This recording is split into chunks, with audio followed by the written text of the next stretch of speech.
जी, आज आप सबके साथ एक ज़रूरी सूचना शेयर करनी है, क्योंकि ये सूचना सबके पास होनी चाहिए। तो इस वीडियो को इंस्टाग्राम पे हो चाहे यूट्यूब पे, हर जगह शेयर करना बहुत ज़रूरी जानकारी है। अभी अभी मैं अपनी शॉप पे बैठी हुई थी और मेरे पास कॉल आया।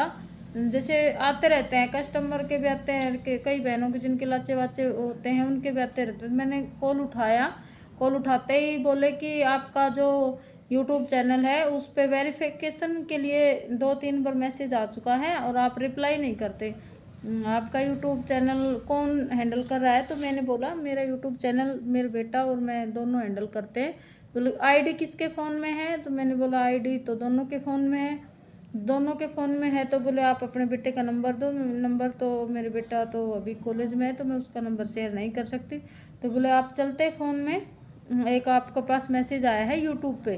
तो मैंने बोला जो भी इंक्वायरी होती है यूट्यूब की वेरिफिकेशन की या चाहे कोई कुछ भी हो, थोड़ी सी भाई बच्चा भी बताता रहता है और थोड़ी बहुत मुझे भी थी इस बात की जानकारी। तो मैंने बोला कि भाई ये तो सब वाइट स्टूडियो पे आता है, आप यूट्यूब पे क्यों कह रहे हो? तो बोले नहीं यूट्यूब पे आया है, आप या फिर गूगल अकाउंट पे आया होगा।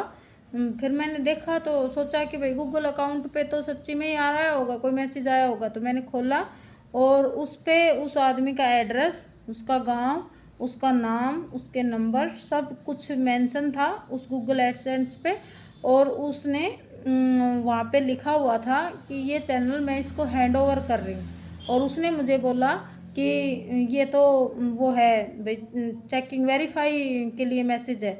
तो कुदरती मैंने उस पर ध्यान दिया तो उस पर लिखा हुआ था पटना बिहार, कुछ ऐसा एड्रेस लिखा हुआ था। और मैं वो फ़ोटो भी इस पे लगाऊंगी, जो वीडियो बना रही हूँ इसके ऊपर। तो वो उस पे लिखा हुआ था। तो कुदरती मेरे दिमाग ऐसे, मैं बोली मैं बच्चे से पूछती हूँ, आप इस फ़ोन को अभी कट करो, मैं आपको रिटर्न कॉल करती हूँ। बोले नहीं नहीं आप कॉल कट करना, मतलब एक तरह उसने मुझे हायर कर लिया था कि आप कॉल मत कट करना और आप इस अभी इसको यस करो। उस पर 2 ऑप्शन थे, यस या नो।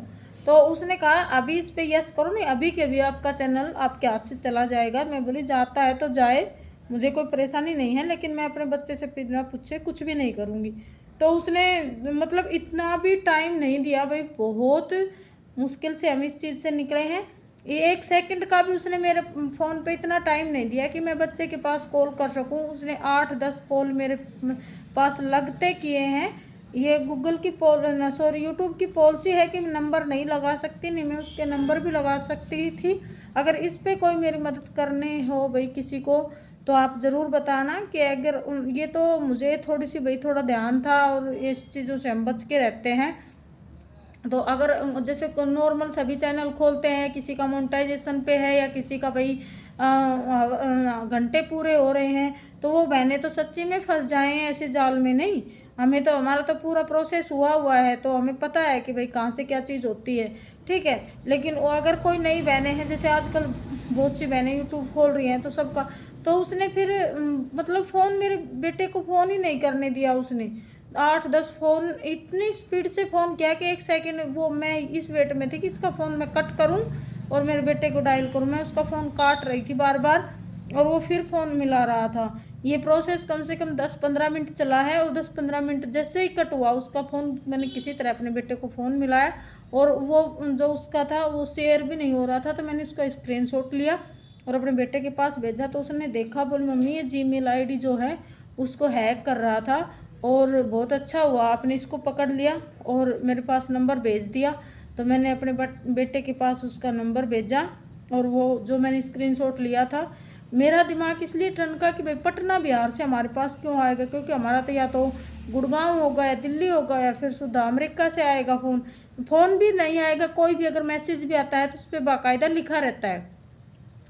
तो किसी भी बहन के साथ अगर ऐसा फ्रॉड होता है तो आप ध्यान रखें, क्योंकि जो भी सेटिंग होती है वाइट स्टूडियो पे होती है यूट्यूब की, ठीक है। और कोई भी फ़ोन यूट्यूब की तरफ से कोई भी कॉल किसी भी बहन को नहीं आएगा। ये सब या तो आपके बैंक लूटर होंगे या फिर आपकी यूट्यूब या इंस्टा आईडी को ये हैक करने वाले होंगे।